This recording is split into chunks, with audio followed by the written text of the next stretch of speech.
Bienvenidas y bienvenidos a todos. La octava edición de Forotec 2020, con 5 meses de retraso debido al confinamiento en nuestro país. Celebramos esta sesión, a mi entender muy interesante, sobre la democratización de la educación a través de los laboratorios remotos. Y tenemos unos invitados, buenos días y buenas tardes, porque de todo el mundo, ¿no? Voy a presentar brevemente, porque luego ya lo hará Javi con más detenimiento. Hugo Rojas, que es coordinador STEAM en la Municipalidad Metropolitana de Lima, Perú. Hola, ¿cómo estás, Hugo? Hola, ¿qué tal? Buen día. Bienvenido.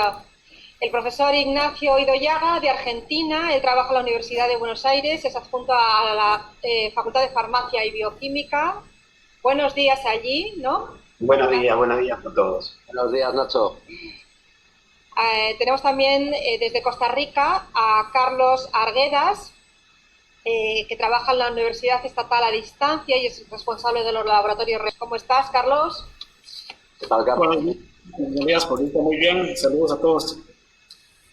Bueno, ya en este continente, me falta uno de Estados Unidos que luego me vuelvo a cruzar el Atlántico. Ya en este continente tenemos a Paula García. Paula es directora de ventas del norte de Europa y Medio Oriente de Siemens Gamesa. Bienvenida, Paula. Muchísimas gracias y buenas tardes, buenos días a todos. Además, Siemens Gamesa entra como patrocinador en Forotec este año por primer año, en plena crisis, con lo cual habéis dado el salto en el aire. Muchísimas gracias por colaborar. Y luego tenemos también, volvemos a empezar el charco, a Pablo Orduña, que lo voy a presentar como exalumno PRAU de nuestra universidad y además CEO y cofundador de Labsland desde Estados Unidos. Hola, Pablo. Hola, buenas. ¿Qué tal, Pablo? Y ya para terminar, a nuestro super catedrático y moderador, Javier Zubiá. Que es viernes por la tarde aquí, no vamos a... Tiene un poco de tos, pero sabemos que lo va a hacer muy bien. Y él, por supuesto, es un investigador activo de laboratorios remotos y además es cofundador de Labsland. Así que nada, os dejo en las mejores manos. Gracias. Gracias a todos. Bueno, gracias a todos, gracias a Cristina por dar siempre este punch de alegría a todas las cosas en las que se mete, que no es poco, trabajando en la universidad. Bueno, vamos a comenzar con esta mesa redonda que no quiere sino divulgar un poquito más qué es la experimentación remota, siempre desde experiencias positivas y sacarla así un poquito del ámbito universitario, que creo que es algo muy complicado. Los universitarios siempre vivimos una especie de realidad paralela en la que todo es perfecto en general, pero que desgraciadamente cuando salimos a usarlo fuera pues suele haber problemas y entonces ya nos retiramos, ¿no? Creo que la experiencia de Paula desde un mundo real elevado a la enésima potencia en una empresa gigantesca y la experiencia de Pablo en un mundo real pero dividido a la infinitésima potencia, porque es una empresa muy pequeñita, creo que también nos van a aportar mucho. Y estoy extremadamente contento, no solamente contar con gente como Carlos, como Nacho, sino sobre todo también contar con gente como Hugo de Perú, al que no conocía, porque él nos va a aportar una visión institucional. Bueno, espero que luego, según vaya haciendo las preguntillas con las que vamos a arrancar, tengáis una oportunidad para ir presentando un poco vuestro trabajo para que no parezca esto un pequeño cementerio. Así es que vamos a empezar un poquito situando la cuestión y haciendo una pregunta a cada uno de vosotros. La idea de la sesión es hacer una pregunta a cada uno según su rol. Hay gente, por ejemplo, está Susana ahí, que también podría haber participado estupendamente en la mesa redonda, pero ya tenemos personas que se parecen a Susana. Hemos intentado tener varios perfiles.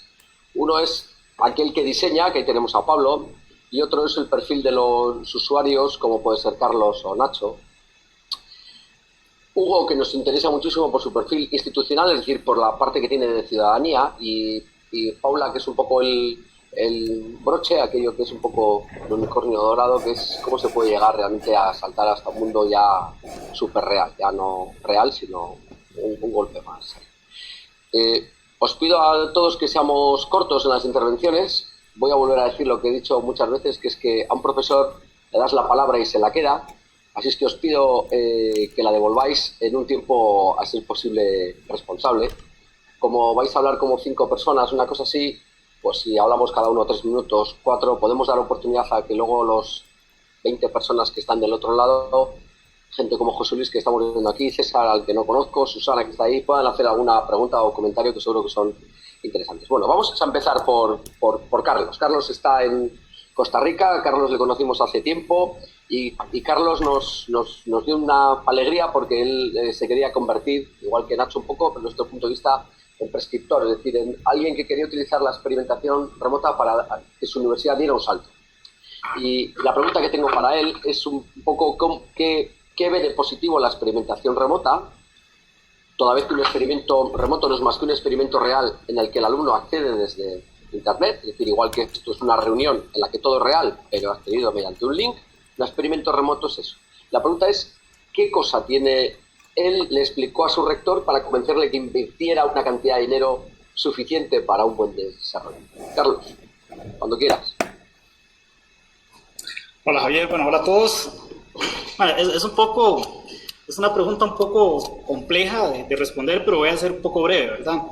Lo primero era, bueno, somos una universidad de educación a distancia, ¿verdad? Una universidad en América Latina, la más longeva en esta modalidad, y no teníamos experimentos remotos, digamos. Parecía que no era congruente con la modalidad que ofrecemos, ¿verdad? Que es educación a distancia. Entonces, en el año más o menos 2013, tuve la dicha de conocer a Sonia Concari, de la Universidad de Rosario, que trabajaba en algo de laboratorios remotos, y me interesó. Entonces, eso fue un congreso de física, que no es tan habitual ver trabajos de laboratorios remotos en congresos de física. Una vez que regreso a Costa Rica, hablo con mi rector y digo, bueno, me parece que creo que deberíamos dar el salto y tratar de hacer laboratorios remotos, sin saber la complejidad o en lo que nos estábamos metiendo, ¿verdad?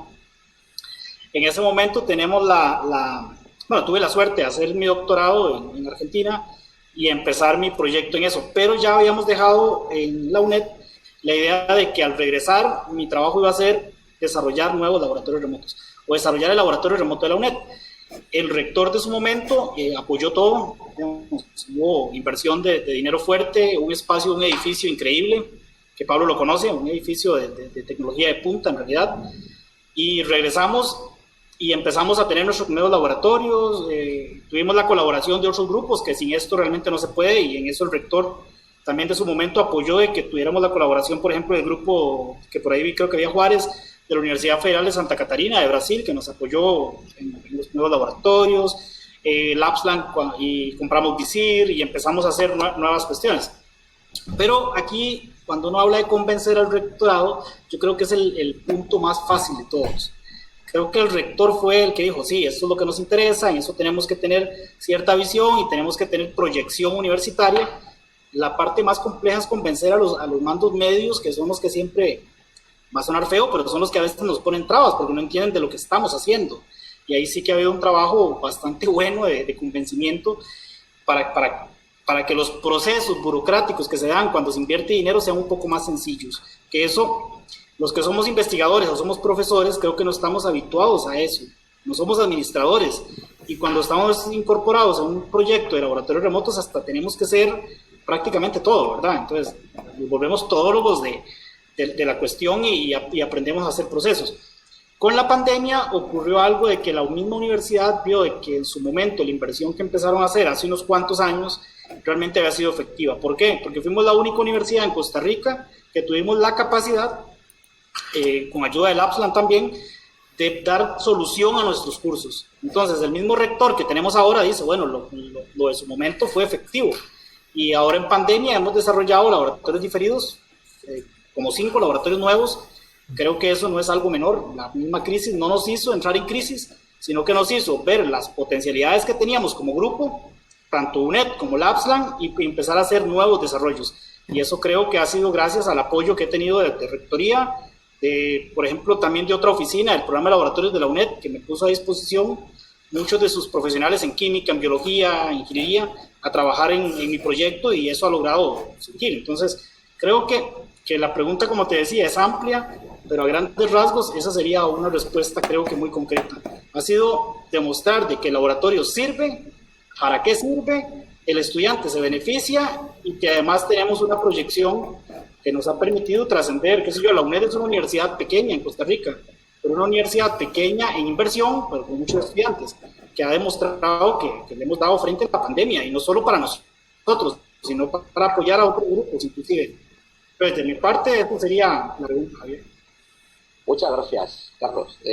Gracias por centrarlo. Todos sabemos que esa zona media es tanto frena hacia arriba como hacia abajo. Es una zona muy complicada. Pero creo que en esa zona media tenemos a Nacho, que desde Buenos Aires, él no sé si habla directamente con el rectorado, nos lo va a decir ahora, pero sí sé que él habla mucho con los profesores. Él es un poco como el apóstolo ese que tiene que ir a llevar esa buena nueva hacia abajo. Él es un prescriptor de enseñanza. Nacho, ¿cómo ha sido tu experiencia con la experimentación remota? ¿Cómo lo has colocado?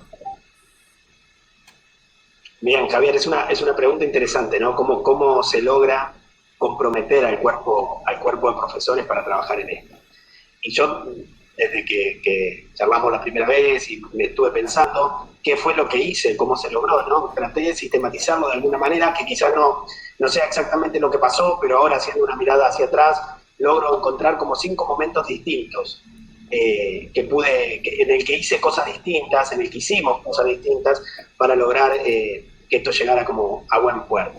El primero tuvo que ver con cierta, vamos a decirlo así, etapa de sensibilización. Tenía que lograr que los profesores comprendieran que estábamos ante un problema real, sensible y que necesitaba ser atendido.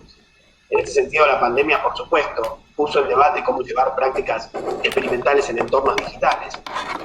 Pero no solo la pandemia, porque nosotros trabajamos en una institución que es masiva, que es heterogénea. El curso donde aplicamos laboratorios remotos tiene alrededor de 7.000 estudiantes por año.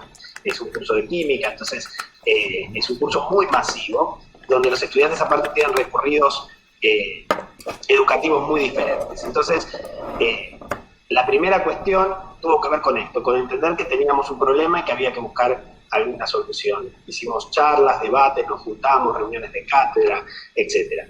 Y después pasamos a un momento donde aparecían los laboratorios remotos como alternativa, un momento, si se quiere, de reconocimiento de las potencialidades de los laboratorios remotos.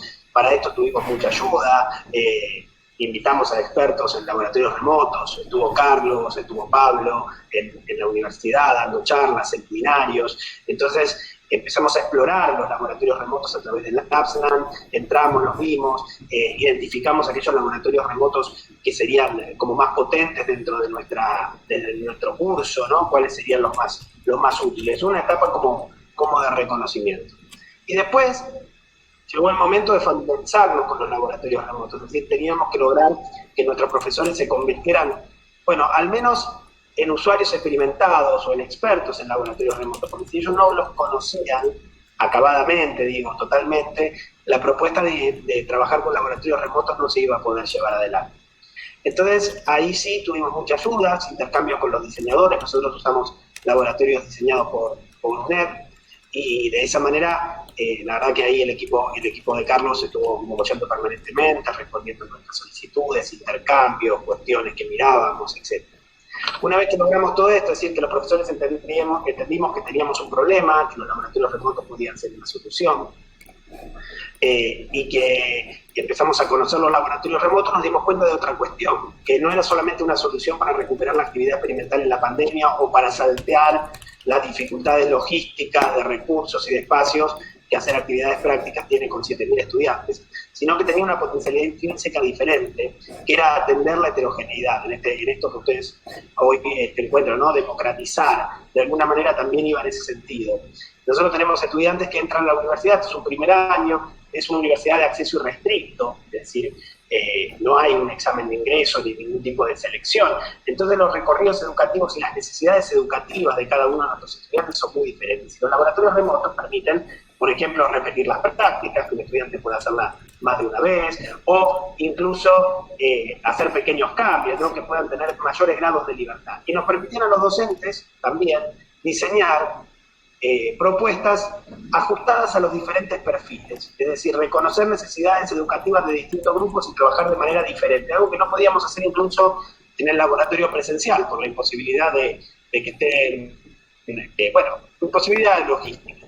Y así pasamos a un momento de diseño, esto también es fundamental, donde creo que es el momento donde nos apropiamos de los laboratorios remotos, porque diseñamos las secuencias didácticas, porque diseñamos los materiales que iban a acompañar al laboratorio remoto. Es decir, por supuesto, nos inspiramos en los materiales que ya venían junto con el paquete, digamos, de laboratorio remoto, pero diseñamos los propios, hicimos guías, hicimos rúbricas, hicimos actividades, Es decir, hubo un diseño didáctico sobre el uso del laboratorio, no fue un uso acrítico, fue un uso donde nos apropiamos del laboratorio.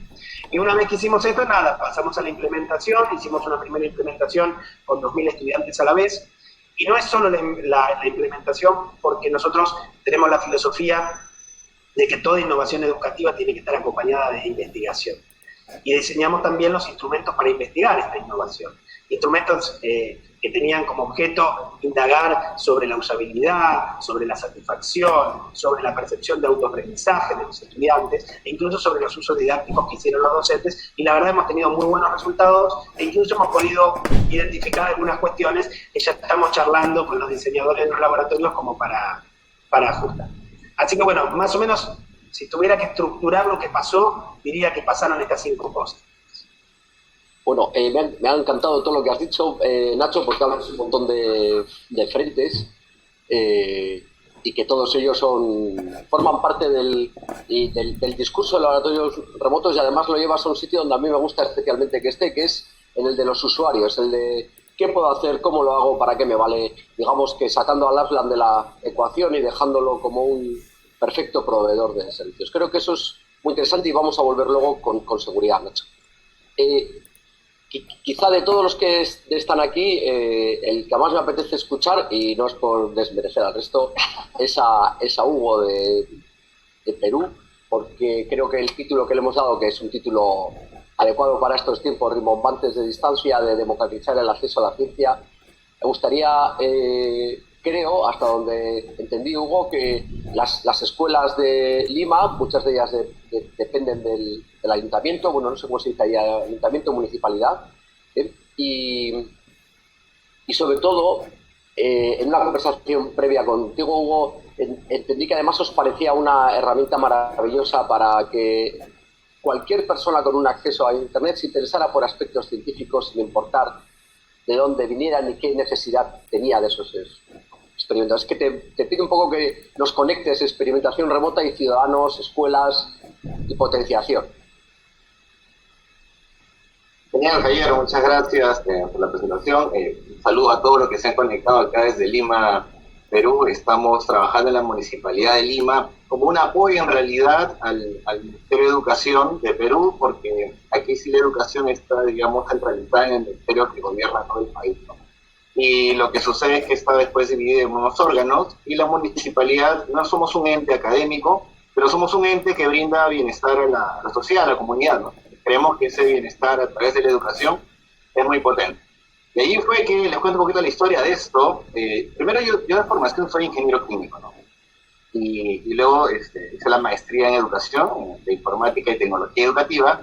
Y ahí conocí a Angélica Cordero, quien es también una especialista TIC, que es amiga de Carlos Arguedas de Costa Rica, y nos conectó después con Pablo de Aslan y conversamos todos. Entonces yo propuse esta intención de articular los laboratorios virtuales remotos del Aslan, porque ya teníamos algún avance y experiencia en laboratorios virtuales hacia las escuelas más cercanas de Lima, donde antes íbamos con actividades presenciales en ciencia y tecnología.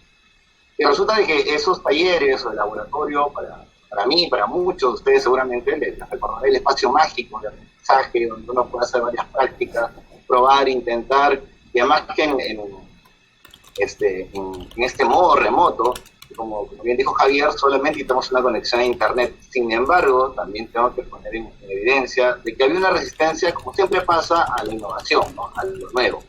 Y un poco el desconocimiento, porque lo que más se conoce hace como 20 años son los simuladores de laboratorio. En ese sentido, hemos tenido unas capacitaciones ya con 7 escuelas, Pablo nos ha acompañado muchas veces con Carlos, para que los docentes empiecen a utilizar los recursos remotos. Y en verdad es una propuesta que está generando mucho ruido, en buen sentido estamos llenos de académicos, así, y hacia afuera también, porque lo que nos interesa es eso, democratizar, compartir, divulgar y comunicar todas las innovaciones que hay en educación de ciencia y tecnología para que todos los ciudadanos, a través de la escuela hacia la comunidad, estén con estos accesos, ¿no? Tengan estas experiencias tan enriquecedoras. Muchas gracias, Hugo. Estoy muy de acuerdo en lo que dices, y además es fabuloso ver como una persona como tú, que eres, bueno, pues eres un prescriptor en general y hablas tanto al ciudadano como al maestro que está en una escuela.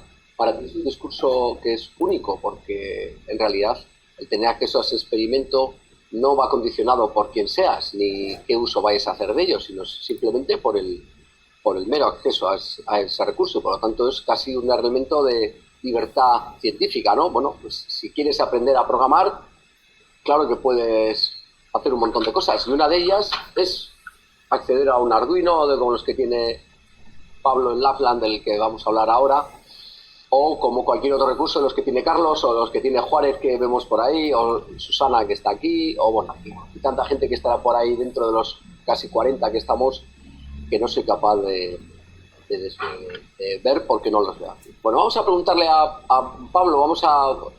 Pablo es buen conocido nuestro, es exalumno, y he tenido la suerte de disfrutar de muchos años y unas cuantas cervezas, y eso nos ha dado tiempo para muchas cosas. Puedo hacer una pregunta muy básica que la voy a conectar con Nacho, y con una pregunta que ha hecho alguien ya por el chat. Os animo a que metáis alguna pregunta por el chat, aunque luego al final será como dice Unai, que es nuestro backend, es la persona que está en Bilbao en otro sitio, para que si todo esto se cae, él siga. Así que un saludo a Unai. Bueno, el caso es, Pablo, ¿tú crees que merece la pena, tú que llevas desarrollando laboratorios remotos, yo que sé, 12, 15 años, ¿tú crees que merece la pena que alguien se ponga a investigar cómo desarrollar un laboratorio remoto de una forma, con una calidad profesional, no con una calidad casi profesional? O sea, primero, me gustaría que valoraras por cuánto se multiplica el pasar en tiempo de algo casi profesional a algo profesional de verdad.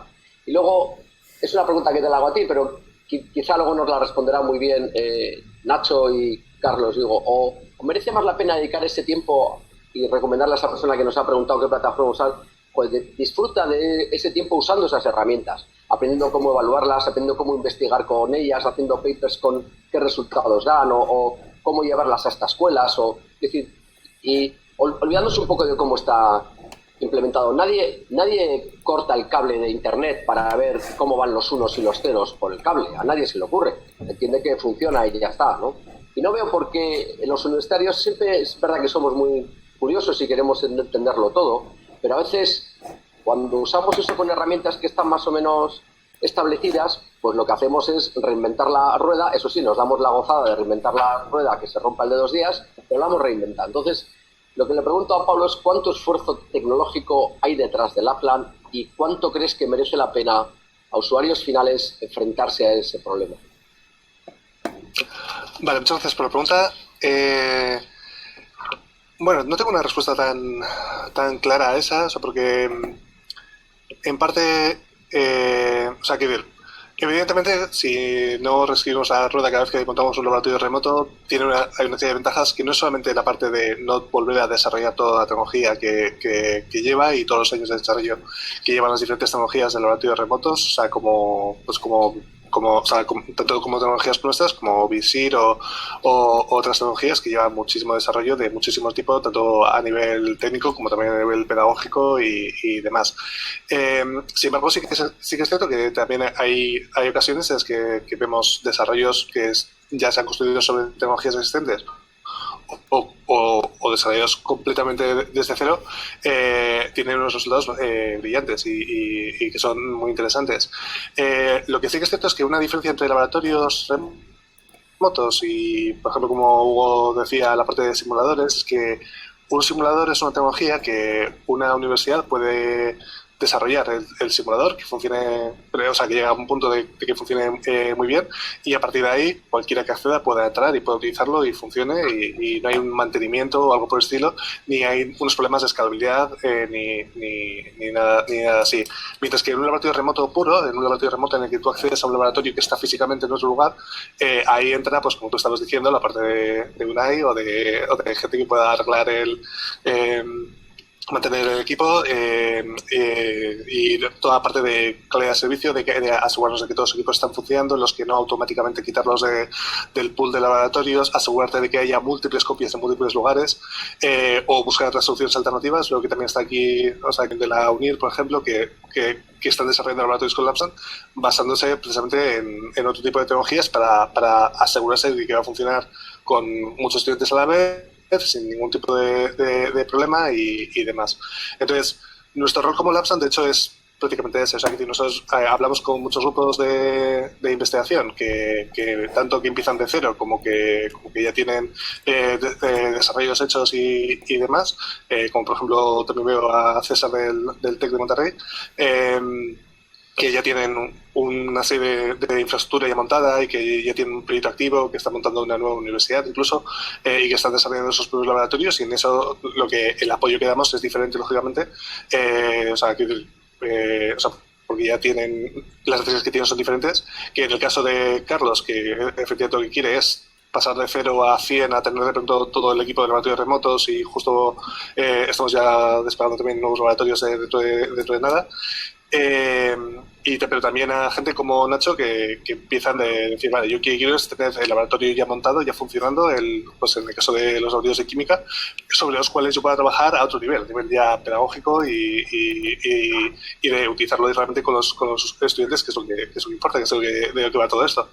Entonces sí, o sea, que no es que o sea, trabajamos con diferentes tecnologías, y desde el comienzo de Labsan estuvimos trabajando tanto como sabéis, con iLab y con otras tecnologías que para nosotros o sea, Labsan tiene que ser tecnológicamente agnóstico para soportar diferentes iniciativas de laboratorios remotos, aunque lógicamente ofrecemos nuestras propias que también tienen muchos años de desarrollo y mucha estabilidad. Bien, déjame que te haga una pregunta. Es la segunda que hago, es la primera que te repito una pregunta, pero es una pregunta más de tecnología y por lo tanto de gente que igual no está tan centrado. Quiero que describas en un minuto qué es una federación de laboratorios remotos, o sea, qué es LabLab, porque al final no es más que una especie de gran mercado de laboratorios remotos, y qué parte crees de co-creación que tiene, o sea, de colaboración, de corresponsabilidad que ese desarrollo tiene. Explícalo un poco porque creo que es interesante para los que están. Vale, perfecto.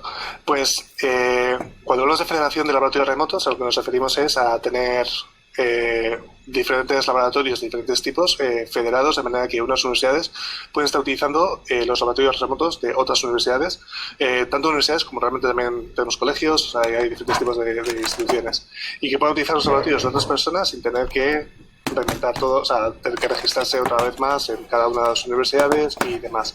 Además de eso, por encima de eso, tenemos luego todas las capas de balanceo de carga distribuido, en el sentido de que, como he dicho antes, un mismo laboratorio esté en múltiples sitios a la vez, para que eso permita que muchos estudiantes puedan utilizarlos, y también garantizar calidad de servicio, en el sentido de que si un equipo se rompe, que es algo habitual, o sea, me refiero que, o sea, un ordenador el servidor se puede estar rompiendo o lo que sea, pero nosotros automáticamente lo detectamos y automáticamente los estudiantes se están enviando a otras universidades que tengan copias del mismo laboratorio en cualquiera de los 14 países en los que estamos trabajando en estos momentos.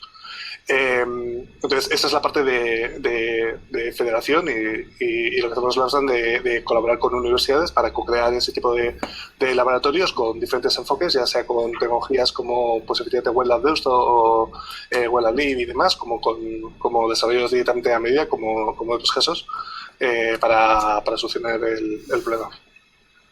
Gracias, Pablo. Luego me imagino que habrá alguna pregunta más de tipo técnico, pero como podéis ver, mientras unos están intentando crear de nuevo nuevos laboratorios, que es una gran idea porque la tecnología cambia mucho, por ejemplo, Internet de las cosas también va a entrar ahí fuerte, vosotros lo que intentan es agrupar todo eso que va surgiendo desde para abajo en una federación. Bueno, vamos a preguntarle a Paula, a la que hay que volver a dar las gracias por apoyar este evento, tanto en Forotec en general como con su presencia aquí en un cubículo de profesores, así es que es un gusto tenerte, Paula. Y muchas gracias. La pregunta no puede ser más abierta de que ¿en qué medida una empresa tecnológica de un nivel muy, muy, muy alto y muy profesional, porque claro, no intentar que se caiga el servicio de energía eléctrica no es una buena idea, ni para un edificio ni para una ciudad? ¿Cómo cree que la experimentación remota, algo que está, digamos, tan en el bottom y no tan en el top, como puede estar el servicio de distribución eléctrica, cómo pueden conectarse? ¿En qué parte crees que pueden conectarse? Bueno, buenas tardes, Javier, y buenos días a parte de los ponentes y de la audiencia. No siendo profesora, soy hija de 2 profesores, con lo cual trataré de también ajustarme al tiempo. Bueno, lo primero, efectivamente, en nombre de Siemens Gamesa, agradeceros a la Universidad de Deusto y en especial a Protec, la Facultad de Ingeniería, la oportunidad brindada para participar.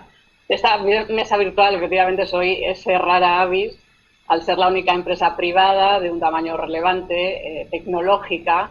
Pues nosotros somos tecnólogos, fabricantes, proveedores de servicios de energía eólica, tanto terrestre como marina. Y bueno, pues déjenme explicarles por qué la formación y la experimentación remota es tan importante para una empresa como la nuestra. El nuestro es un producto que se enmarca en un sector en pleno crecimiento. Europa está apostando muy fuerte por una economía verde, digital, para salir de la crisis del coronavirus.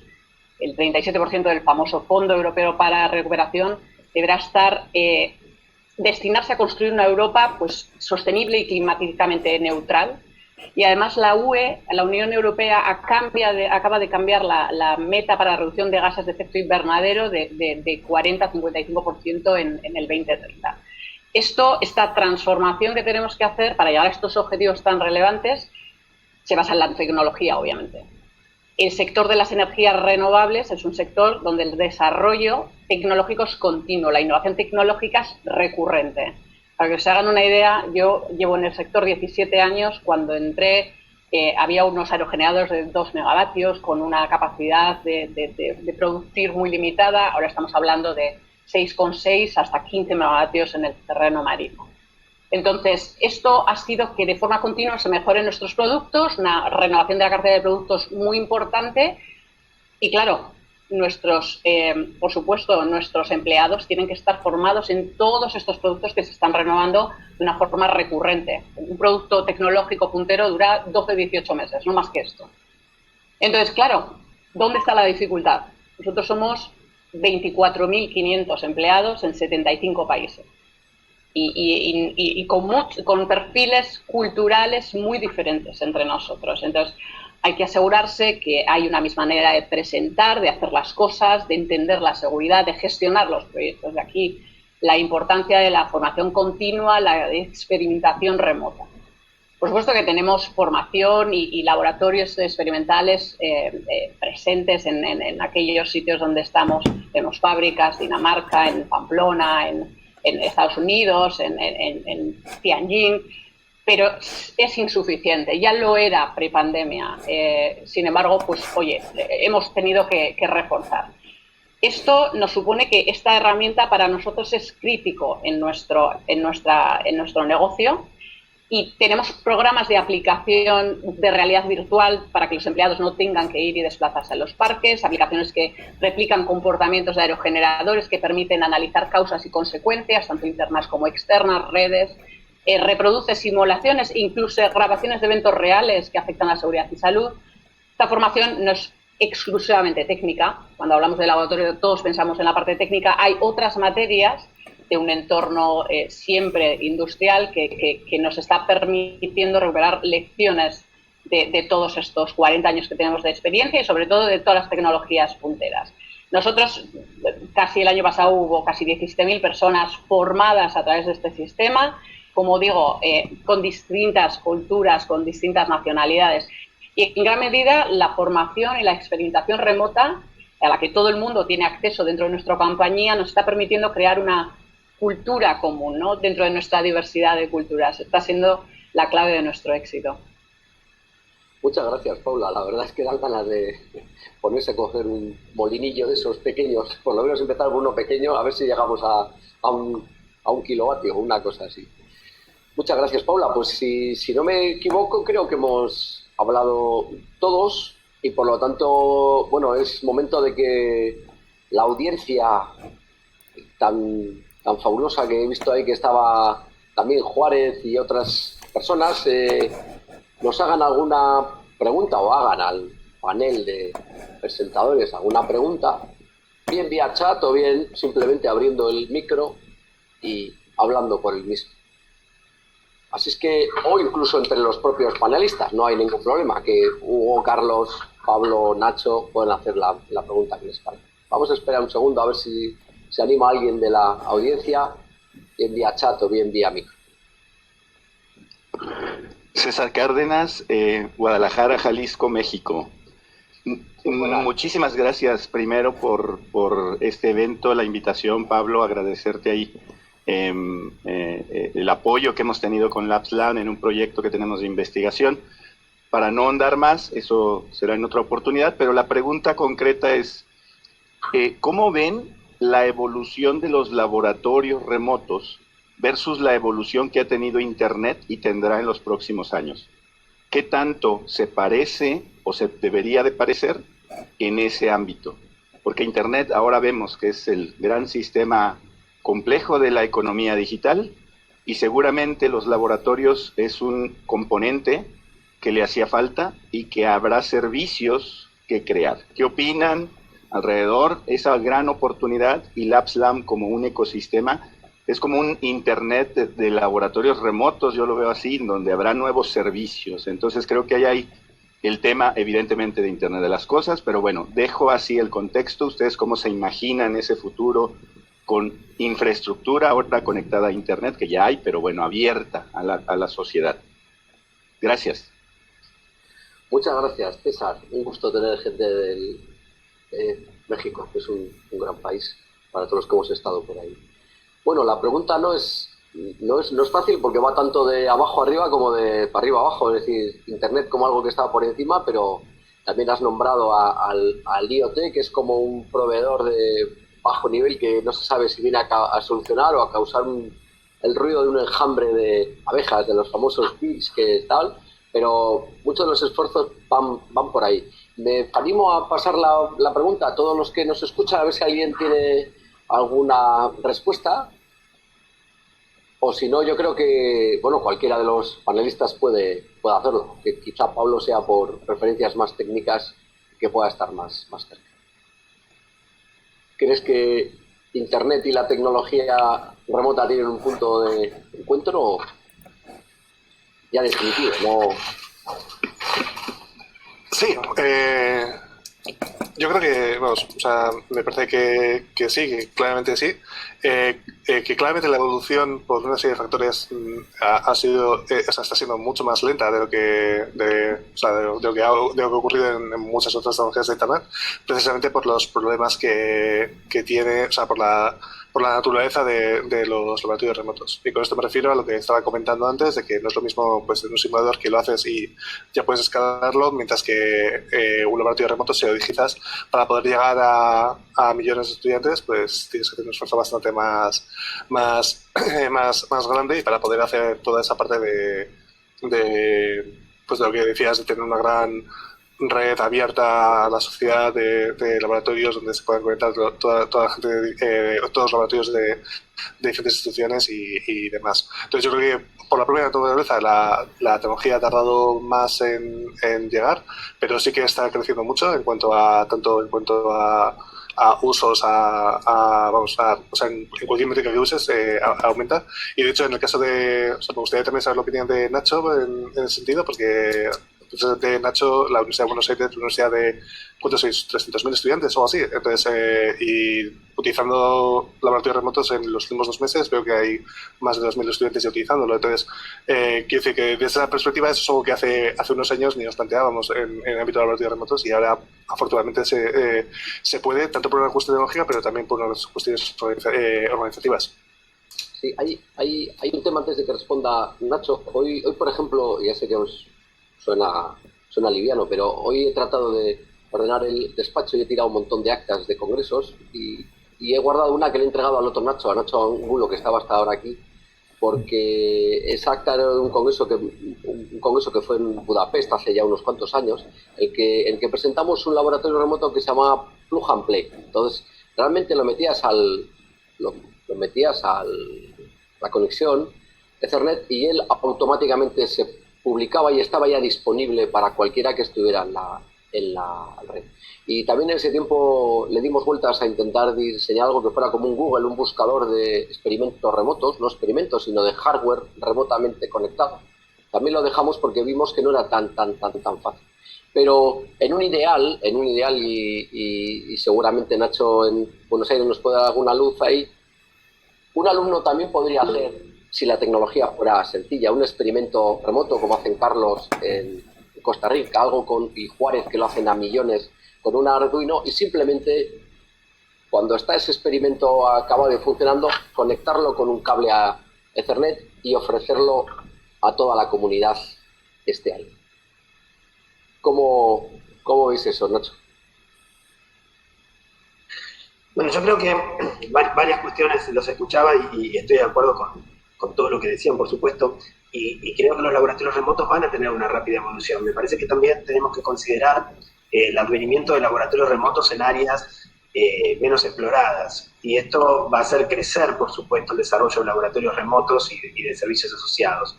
Sí, tradicionalmente los laboratorios remotos están muy vinculados a la enseñanza de la física y las ingenierías, y a partir de los últimos años estamos viendo también cómo empiezan a aparecer laboratorios remotos en otras áreas. Esto tiene que ver un poco también con la posibilidad de tener laboratorios diferidos, que de alguna manera son más, me parece, ¿no? Esto es una opinión como personal, pero también charlando con Carlos y con Pablo y leyéndolos, creo que los laboratorios diferidos brindan oportunidades para la química y la biología, que históricamente tienen un nivel de laboratorios remotos mucho menos disponibles. Entonces ahí va a haber un crecimiento y una diversidad de laboratorios remotos. Creo también que tenemos que pensar en ecosistemas más amplios a nivel educativo, donde los laboratorios remotos van a coexistir junto con otros recursos de experimentación en ámbitos digitales. Pienso en lo había escrito el otro día, justo que me lo pidieron en un medio de comunicación aquí en Argentina, donde yo hablaba de la necesidad de extender el laboratorio extendido como el uso sistémico de laboratorios remotos, pero también con laboratorios virtuales, también con simulaciones, también con actividades domiciliarias, con trabajo de campo. Pienso que el laboratorio remoto va a entrar a una especie de ecosistema educativo donde la experimentación en entornos digitales va a ser mucho más variada. Parece que todo esto va a pasar y nos va a dar diversidad, calidad, se va a retroalimentar. Creo que también está empezando a haber perfiles de usuarios de laboratorios remotos, profesores que usan laboratorios remotos, que están investigando en sus contextos los laboratorios remotos, y esto realimenta, ¿no?, a los diseñadores de laboratorios remotos y a quienes investigan sobre el laboratorio remoto. Es decir, mirando un poco cómo ha evolucionado la investigación en el campo, veo que pasamos de una investigación centrada en el diseño de laboratorios remotos en el campo de la ingeniería y la física a una investigación más diversa que incluye otros campos y no solo cuestiones de diseño, sino sobre todo cuestiones de uso didácticos en distintos contextos. Mira, Nacho, creo que es muy claro lo que has dicho y ahí nos habla Juárez diciendo, antes ha dicho que claro, que sí, que lo que hay que hacer es seguir agrupando más experimentos remotos y ser capaz de tener una plataforma. Voy a hacer la parte chistosa un poco, que es que voy a hablar de mi libro. Digo de mi libro físicamente porque hace tiempo invitaron a Pablo a escribir un libro para una editorial inglesa y ahora está a punto de salir. Y justamente la petición que nos hizo esta editorial fue que no fuera un libro técnico, uno más lleno de cables y de circuitos, sino que atendiera más a aspectos del usuario. Y me encanta porque hemos intentado en el libro que continuamente el que lea ese libro, que espero que no sea grande, encuentre elementos en los que poder investigar. Por ejemplo, hay un tema del que has hablado, que es el tema de la usabilidad. Toda vez que experimentas a través de un interface, cuánto bueno, cuánto malo puede ser ese experimento en función de ese interface que usas. Otro es cómo evaluar el potencial educativo de un laboratorio, de un experimento remoto, no como copia de un experimento real, que eso está bien, sino si acaso puede haber el hecho de ser remoto puede aportar algo más, ¿no? Por ejemplo, Juárez está ahí, Juárez ha hecho experiencias en este tema, pero gente en Portugal ha hecho experiencias fabulosas con temas y en España también hay un gran grupo con temas de realidad aumentada, realidad virtual y cosas de estas. Uno no ve la temperatura del agua porque se imagina que son 37 grados porque lo pone ahí, sino porque se colorea, va cambiando el color de esa agua. No sé, dinos solamente una, Nacho, una solo, y brevemente, ¿qué área crees tú que en el área más de la aplicación de la experimentación remota crees que hay un camino de investigación que pueda ser común? Y, por supuesto, intenso. Sí, yo creo que vamos a tener que empezar a investigar más fuertemente en el área del diseño de secuencias didácticas con laboratorios remotos. Es decir, pasar de un uso casi intuitivo del laboratorio remoto en el profesorado a un uso, teniendo un uso más profesional, más didáctico, es decir, con fundamentos didácticos, epistemológicos, sí, incluso semióticos, diría, esto lo estoy discutiendo con Carlos fuertemente, para para construir un uso de los laboratorios remotos de otro nivel. Digo, ya la percepción o la etapa de hay que usarlos, son valiosos, eso ya lo sabemos. Ahora tenemos que pasar a la ingeniería didáctica, no solamente a la ingeniería en términos de la construcción, sino a la ingeniería en términos de la propuesta didáctica. Bueno, mira una cosa, Nacho, está muy bien esto que nos planteas. Te voy a decir que en el libro, por ejemplo, sale Humberto Eco y sale también el de la aldea global, te digo para que veas un poco por dónde va.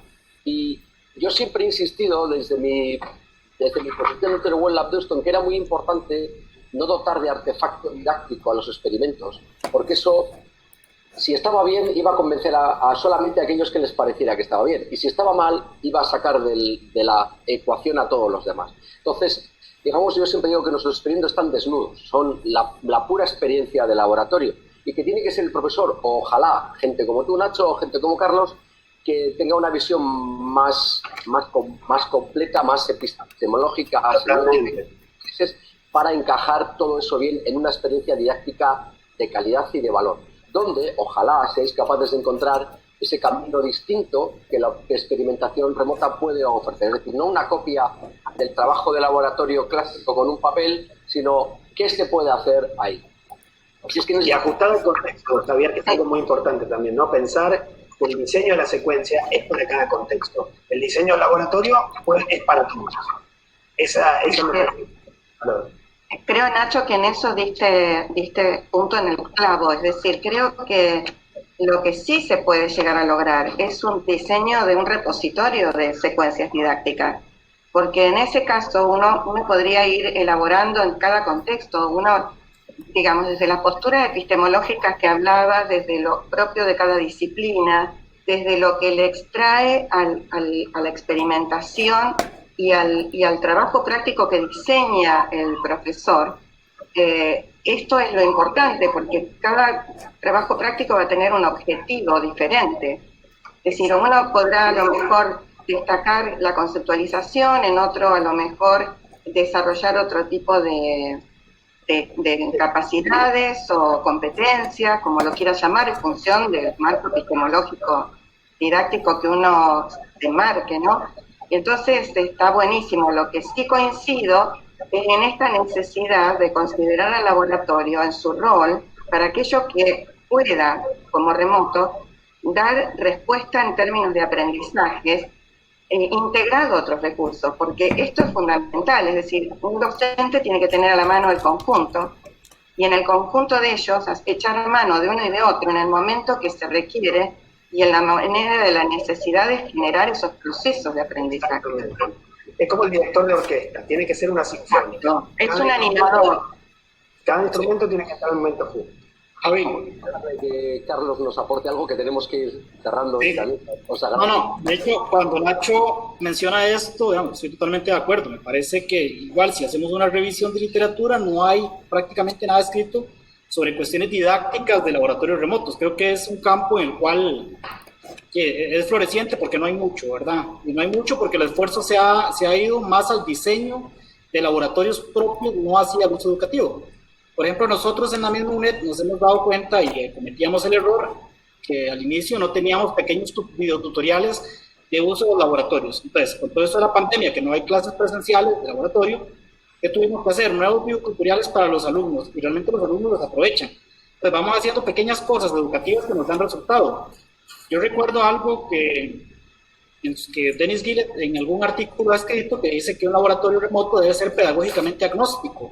Es decir, que le sirva a diferentes profesores en diferentes contextos. Creo que eso es realmente el valor que tiene el laboratorio. Por esta cuestión de investigar cómo se aprende o qué se aprende con ese laboratorio es algo que todos los que estamos trabajando en laboratorios remotos debemos enviar esfuerzos y poder hacerlo. Vean, por ejemplo, ahorita con el caso de Hugo en Perú.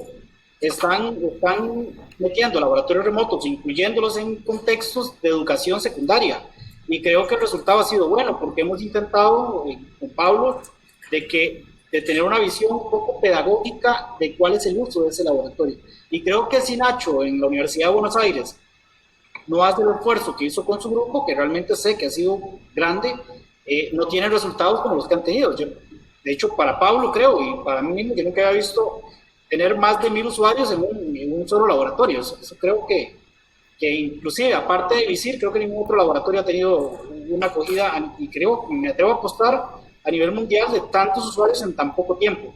Entonces, eso es gracias a que la visión que tienen ellos como grupo, que Nacho trabaja en un grupo de didáctica de la física o de la ciencia, tiene una visión educativa que muchas veces los que trabajamos como profesores, como investigadores o como desarrolladores no tenemos, y esa visión hay que irla incorporando cada vez más al uso de laboratorios remotos. Acabas de nombrar a Hugo, antes lo he dicho, es una felicidad extrema en esta reunión porque al menos hay un químico, por lo menos hay un químico, y ya sabéis que donde hay un químico todo es mucho más fácil. Los químicos tienen una visión completa del mundo. Cuando los electrónicos, si hablamos, al final el químico dice, ¿ves? Al final hemos acabado hablando de química. Así es que quiero hacerle una pregunta que vamos a ir cerrando, todavía nos quedan Pablo y espero que Paula también nos pueda aportar alguna cosita más. Hugo, si pudieras imaginarte algo bueno para este año que ya está acabado, si es que ya no, para el siguiente en tu ciudad, en Lima, que ojalá pueda ir algún día allí, gracias a la experimentación remota, ¿qué aspecto crees que tendría? ¿Cómo podrías contarnos ese momento feliz de haber usado la experimentación remota? ¿Cómo lo presentaría?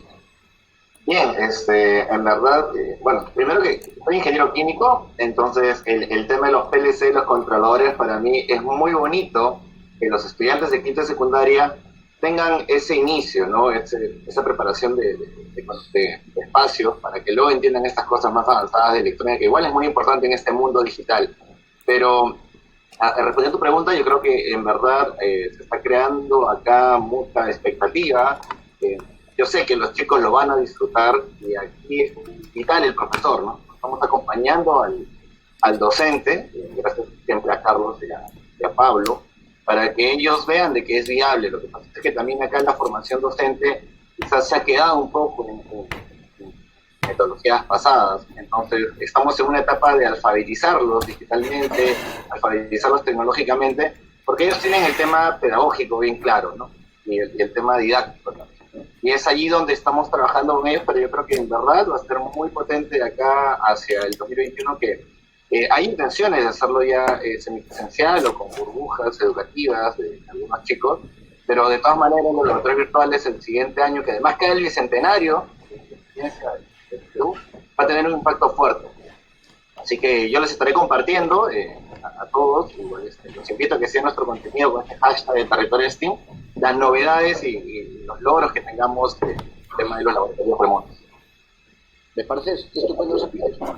Hubo esa misma situación, se da aquí en el País Vasco y en España en general, que es que siempre hay un grupo de profesores innovadores que son los que salen en la foto, en los periódicos, pero el grueso de los profesores generalmente suelen tener problemas muy variados donde la tecnología ocupa la posición que ocupa. Es decir, ese esfuerzo que haces tú de digitalización de los conocimientos pedagógicos, el conseguir que el profesor no crea que es peor profesor por tener menos capacidad tecnológica, sino que puede ser lo mejor, ese es el gran truco. Ese es el gran truco donde una manada como la nuestra, ahora le va a tocar a Pablo, que Pablo es un tecnólogo y muchas veces el discurso didáctico, pues bueno, le puede sonar bien o le puede sonar vaya, pero creo que realmente en esa sutileza de acercarnos al profesor con discreción, cortesía, elegancia y capacidad de hacerle ver que eso le va a ir bien, que el experimento remoto le va a hacer mejor, creo que es eso que nos falta, aparte de la epistemología y de la tecnología. Entonces falta un poquito más de esa habilidad. Bueno, Pablo, si te pones de puntillas y miras hacia el futuro tecnológico de 8 meses, ¿qué te gustaría tener que no tienes ahora? Y que ahora vamos a responder un poquito también al Maker Club de Perú, que está haciendo buenas preguntas. Pablo.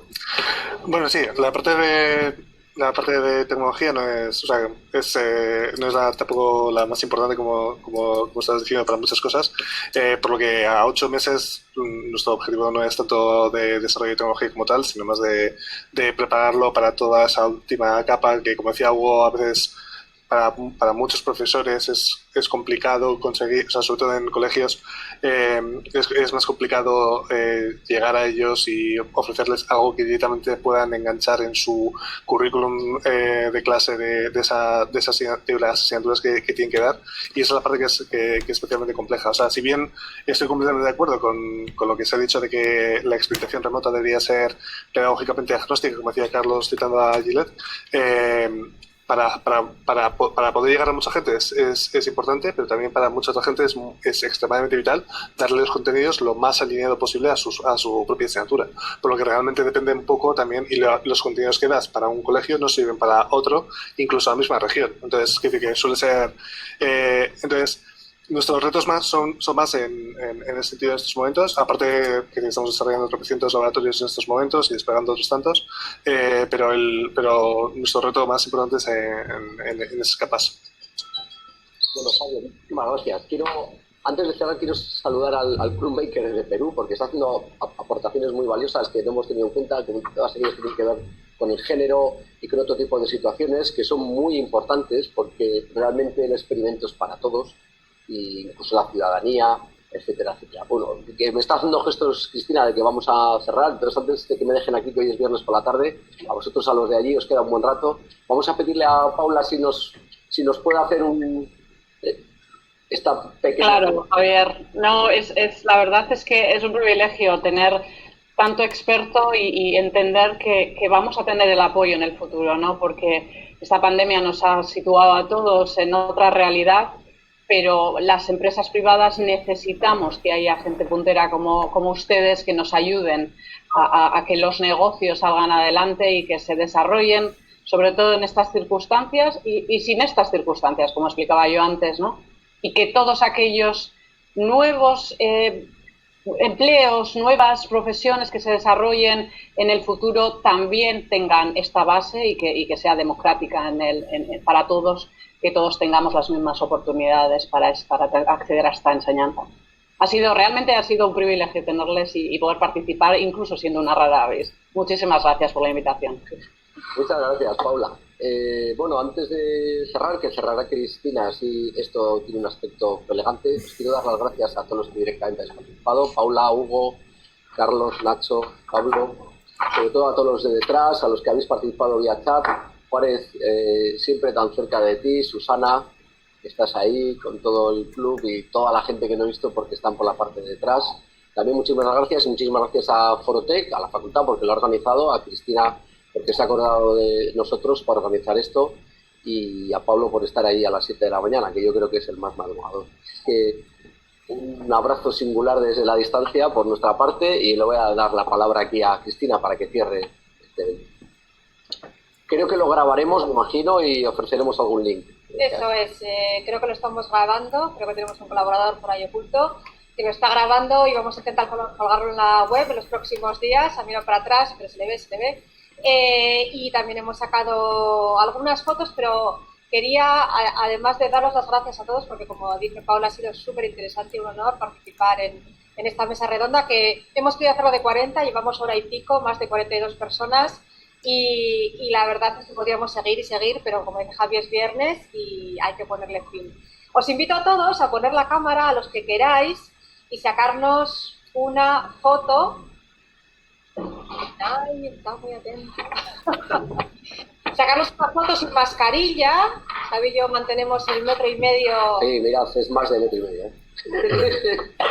Y después la colgaremos en LinkedIn y en las redes, y es un ejemplo de cómo... Gracias por los que están poniendo cámaras. Al menos 7 países, te estoy contando, estaba intentando mirar si hay alguno más, estamos conectados a un lado y otro lado del Atlántico, colaborando, compartiendo ideas, y estamos dándole la vuelta de alguna forma a esta pandemia, ¿no? Estamos poniendo un poquito de luz en momentos difíciles y colaborando todos juntos. Probablemente sí es algo que nos ofrece, y creo que es el momento de intentar ver la luz. Así que Todos sonreír, que estamos a punto de sacar una foto. Ahí. Nos falta un poquito, pero bueno, ya no vamos a hacer más. Vamos a darle. Hacemos así y hasta pronto. Ojalá que nos veamos. Hasta pronto. Nos vemos en LinkedIn. Muchas gracias. Hasta pronto. Un abrazo a todos. Gracias. Un abrazo. Muchas gracias. Gracias. Muchas gracias.